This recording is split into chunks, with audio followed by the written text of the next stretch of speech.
മറ്റൊരു പ്രധാനപ്പെട്ട വാർത്തയിലേക്കാണ്. പാർലമെന്റിലെ വോട്ടർ തീവ്ര പരിഷ്കരണവുമായി ബന്ധപ്പെട്ട ചർച്ചയ്ക്ക് പിന്നാലെ സഭ വിട്ടിറങ്ങി പ്രതിപക്ഷം.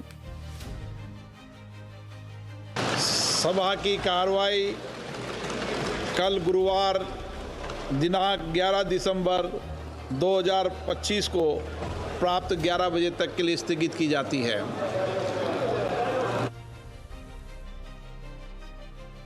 ചർച്ചയ്ക്കിടെ നാടകീയ രംഗങ്ങളാണ് അരങ്ങേറിയത്. SIR സംബന്ധിച്ച് അമിത് ഷാ പ്രസംഗിക്കുന്നതിനിടെയാണ് രാഹുൽ ഗാന്ധി ഇടപെട്ടത്. SIRൽ താൻ നടത്തിയ പത്രസമ്മേളനത്തിൽ സംവാദത്തിനായി അദ്ദേഹം അമിത് ഷായെ വെല്ലുവിളിച്ചു. എന്നാൽ താൻ എന്തു പറയണമെന്നത് ആരും കൽപ്പിക്കേണ്ട എന്ന് അമിത് ഷാ തിരിച്ചടിച്ചു. ചില കുടുംബങ്ങളാണ് പാരമ്പര്യമായി വോട്ട് ചോരി നടത്തുന്നതെന്നും അമിത് ഷാ വിമർശിച്ചു.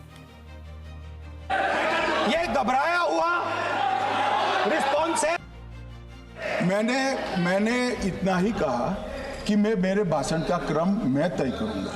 मेरे भाषण का पहले क्या बोलना, बाद में क्या बोलना, मैं तय करूंगा. और मैं मानता हूं कि हर एक वक्ता का ये अधिकार है. ऐसी वोट चोरी भी भूतकाल में एक बार हुई थी. श्रीमती इंदिरा गांधी रायबरेली से चुनी गई कि देश के अंदर चुनाव न जीते तो चुनाव आयोग को बदनाम करो, चुनाव प्रक्रिया को बदनाम करो, मतदाता सूची को बदनाम करो. ये हमारे लोकतंत्र का भला नहीं करे. तो ये कंप्लीटली डिफेंसिव रिस्पॉन्स है, ये घबराया हुआ रिस्पॉन्स है, ये डरा हुआ रिस्पॉन्स है. अब सुनिए पूरी बात, प्लीज मानिए. नो, सच्चा रिस्पॉन्स नहीं है. വിവരങ്ങളുമായി അതുല്യ രാമചന്ദ്രൻ ചേരുന്നു. അതുല്യ, ഈ ഒരു പരസ്പരം അമിത്ഷായും രാഹുൽ ഗാന്ധിയും തമ്മിലുള്ള ഒരു വാക്പോരിനാണ് സഭ സാക്ഷ്യം വഹിച്ചത്. കൂടുതൽ വിവരങ്ങൾ എന്തൊക്കെയാണ്? ദീപ്തി, ലോക്സഭയിൽ പ്രതിപക്ഷത്തിന്റെ നിരന്തര പ്രതിഷേധങ്ങൾക്കും അതുപോലെ തന്നെ വലിയ സമ്മർദ്ദത്തിനും ശേഷമാണ് തീവ്ര വോട്ടർ പട്ടിക പരിഷ്കരണം അടക്കമുള്ള വിഷയത്തിൽ 10 മണിക്കൂർ ചർച്ച കഴിഞ്ഞ 2 ദിവസങ്ങളിലായി പാർലമെന്റിൽ നടന്നുകൊണ്ടിരുന്നത്. അതിൽ ലോക്സഭയിൽ ഇന്നലെ പ്രിയങ്ക ഗാന്ധി കടുത്ത ഭാഷയിൽ വിമർശനങ്ങൾ ഉന്നയിച്ചിരുന്നു. എന്നാൽ ഇന്നാണ് യഥാർത്ഥത്തിൽ ഈ ഒരു വിഷയത്തിൽ വളരെ നാടകീയമായ രംഗങ്ങൾ പാർലമെന്റിൽ നടന്നത്. കേന്ദ്ര ആഭ്യന്തരമന്ത്രി അമിത് ഷായും അതുപോലെ തന്നെ ലോക്സഭാ പ്രതിപക്ഷ നേതാവ് രാഹുൽ ഗാന്ധിയും തമ്മിലാണ് ഒരു വാഗ്വാദത്തിന്റെ വക്കിലേക്ക് ഈ ഒരു ചർച്ച എത്തിയത്.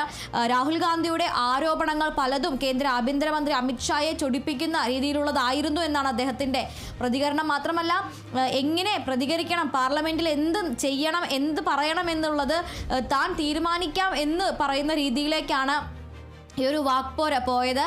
ഈ ചർച്ചയ്ക്ക് മറുപടിയായി, അതായത് ഈ തീവ്ര വോട്ടർ പട്ടിക പരിഷ്കരണത്തിൽ നിന്ന് ആരംഭിച്ച് വോട്ട് ചോരിയിൽ വരെ എത്തിയ ചർച്ചയ്ക്ക് മറുപടി നൽകുന്നതിനായി അമിത് ഷാ എഴുന്നേറ്റ് നിന്ന് അദ്ദേഹം തൻ്റെ വാദങ്ങൾ പറയുന്നതിനിടെയാണ് രാഹുൽ ഗാന്ധി അമിത് ഷാക്കെതിരെ ആദ്യം ഇത്തരത്തിലൊരു പരാമർശം നടത്തുന്നത്.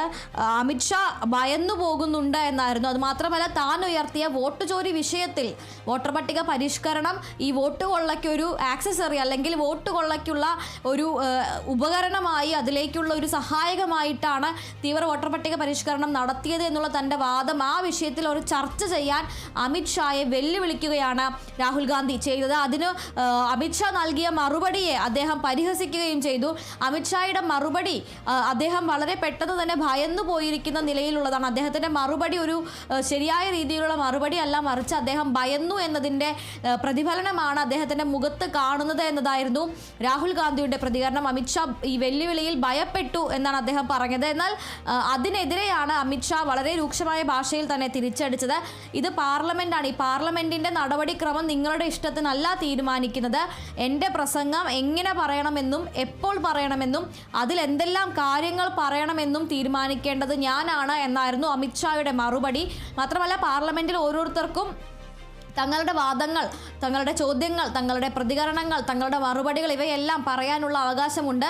ആ അവകാശം തനിക്കുമുണ്ട്. അപ്പോൾ അതുകൊണ്ട് ഞാൻ എന്താണോ പറയാൻ ഉദ്ദേശിക്കുന്നത് അത് ഏത് രീതിയിൽ പറയണം, എപ്പോൾ പറയണം, നിങ്ങളുടെ ചോദ്യങ്ങൾക്കുള്ള ഉത്തരം ഏത് ക്രമത്തിൽ പറയണം എന്നുള്ളത് എൻ്റെ പ്രഭാഷണത്തിൻ്റെ ക്രമം തീരുമാനിക്കുന്നത് ഞാനാണ് എന്നാണ് അമിത് ഷാ തിരിച്ചടിച്ചത്. മാത്രമല്ല, വോട്ട് ചോരി ആദ്യമായി ആരംഭിച്ചത് കോൺഗ്രസ് ആണ് എന്നും അദ്ദേഹം ആരോപിച്ചു. ജവഹർലാൽ നെഹ്റുവിൻ്റെ കാലം തൊട്ട് കോൺഗ്രസ് ഇത് നടത്തി വരികയാണ്, വോട്ടുകൊള്ള നടത്തി വരികയാണ് എന്നാണ് അദ്ദേഹം ആരോപിച്ചത്. ഇന്ദിരാഗാന്ധി പ്രധാനമന്ത്രിയായത് അത്തരത്തിലാണ് എന്നും ആദ്യഘട്ടത്തിൽ ഇന്ദിരാഗാന്ധി നടത്തിയ തിരഞ്ഞെടുപ്പ് കോടതി തന്നെ അതിൽ തെറ്റുണ്ട്, അത് തെറ്റായ രീതിയിലാണ് എന്ന് കണ്ടെത്തിക്കൊണ്ട് ഇടപെട്ടതും എല്ലാം അദ്ദേഹം എടുത്തു പറയുകയുണ്ടായി. ഇത്തരത്തിൽ കോൺഗ്രസ് ആണ് വോട്ട് ചോരി ഇന്ത്യയിൽ ആരംഭിച്ചത്.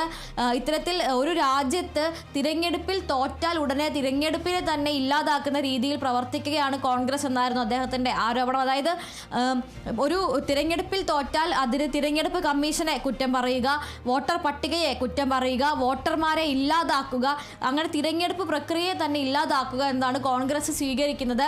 കാരണം NDA ഇത്രയധികം തിരഞ്ഞെടുപ്പുകൾ, അത് ലോക്സഭാ തിരഞ്ഞെടുപ്പായാലും നിയമസഭാ തിരഞ്ഞെടുപ്പായാലും നിരന്തരം വിജയിക്കുന്നുണ്ട് എന്നത് തന്നെ കോൺഗ്രസിൻ്റെ ആരോപണങ്ങളെല്ലാം തെറ്റാണ് എന്നതിൻ്റെ തെളിവായും അദ്ദേഹം ചൂണ്ടിക്കാട്ടുകയുണ്ടായി. അതോടൊപ്പം തന്നെ രാഹുൽ ഗാന്ധിയുടെ വോട്ടർ അധികാർ യാത്രയെയും അദ്ദേഹം പരിഹസിച്ചു. വലിയ രീതിയിൽ വോട്ട് ചോരി എന്ന് നിരന്തരം ആവർത്തിച്ചുകൊണ്ട് അദ്ദേഹം ബീഹാറിൽ വോട്ടർ അധികാർ യാത്ര നടത്തിയതാണ്. എന്നിട്ട് ബീഹാറിലെ ഫലം വന്നപ്പോൾ ബീഹാർ NDA മുന്നണിക്ക് ലഭിച്ചു. അതിൽ നിന്ന് എന്താണ് വ്യക്തമാകുന്നത് എന്നുള്ള അമിത്ഷായുടെ ആ ഒരു പരിഹാസം വലിയ രീതിയിൽ ഒരു ബഹളത്തിന് തന്നെ കാരണമായി എന്നുള്ളതാണ്.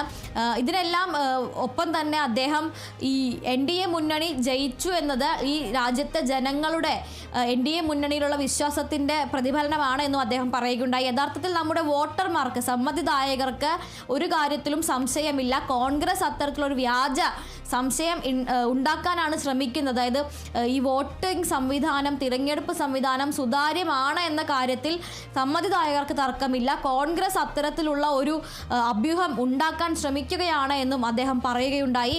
എന്തായാലും ഈ പ്രസംഗത്തിൽ ഉടനീളം പ്രതിപക്ഷത്തിൻ്റെ ഭാഗത്ത് നിന്ന് വലിയ രീതിയിലുള്ള പ്രതിഷേധം ഉയർന്നു വന്നിരുന്നു.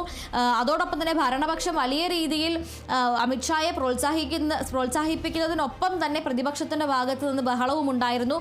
നിരവധി തവണ സ്പീക്കർ ഓം ബിർളയ്ക്ക് ഇടപെടേണ്ടി വന്നിരുന്നു. ഇത് പാർലമെന്റ് ആണ് എന്നും അവനവരുടെ ഊഴം വരുമ്പോൾ സംസാരിക്കുക എന്നതാണ് അതിൻ്റെ ഒരു എറ്റിക്കറ്റ്, അല്ലെങ്കിൽ അതിൻ്റെ ഒരു ക്രമം, ഒരു സംസ്കാര ക്രമം എന്നും അദ്ദേഹം പലതവണ ഓർമ്മിപ്പിക്കുകയുണ്ടായി. അതോടൊപ്പം തന്നെ പ്രതിപക്ഷത്ത് നിന്ന് സീറ്റിൽ നിന്ന് പലപ്പോഴും KC വേണുഗോപാൽ MPയും രാഹുൽ ഗാന്ധിയും അടക്കമുള്ളവർ എഴുന്നേറ്റ് നിൽക്കുകയും ഉത്തരം പറയാൻ ശ്രമിക്കുകയും ചെയ്യുമ്പോഴെല്ലാം അദ്ദേഹത്തിന് ഇത് ഓർമ്മപ്പെടുത്തേണ്ടി വന്നിരുന്നു.